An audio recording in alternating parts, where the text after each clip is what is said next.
When I went to Vietnam, I went as a young second lieutenant, and I'd already been around. I'd been in Special Forces Reserves for about 6 years. Had been a corporal.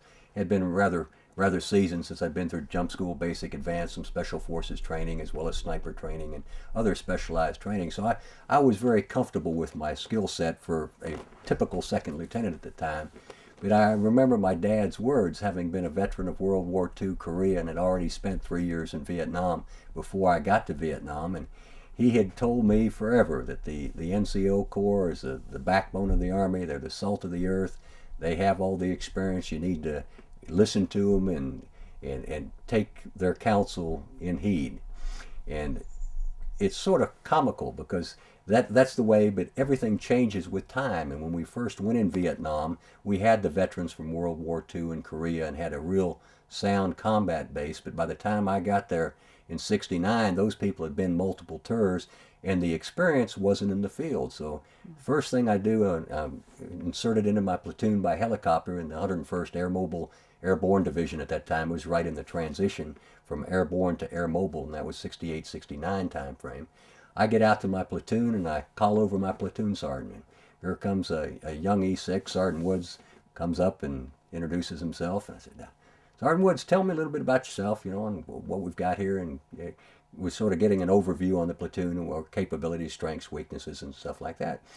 And my first question to him was, well, Sergeant Woods, how long you been in Vietnam? I said, oh, sir, I've been here 3 months.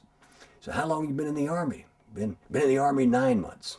So here's an E6, 3 months of combat with 6 months prior to that in the Army, 9 months of experience. So, the old seasoned NCO sort of ebbs and flows on the time too.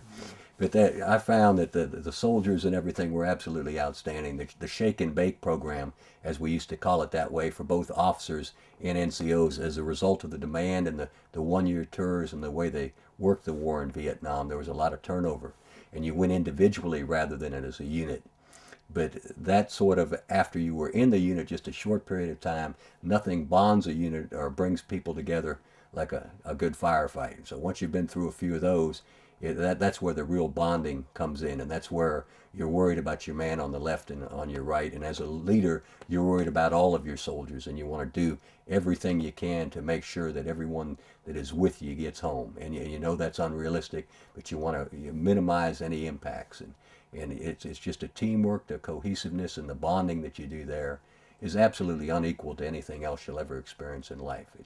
It's a one of a kind experience. It truly is. And you live together, you work together, you fight together, and in some cases some people die. But it's just a very, very unique, very intense relationship there where people are just willing to give up their life for the guy on their left or right, because you're all in it together, and through working together is the way that you get back home.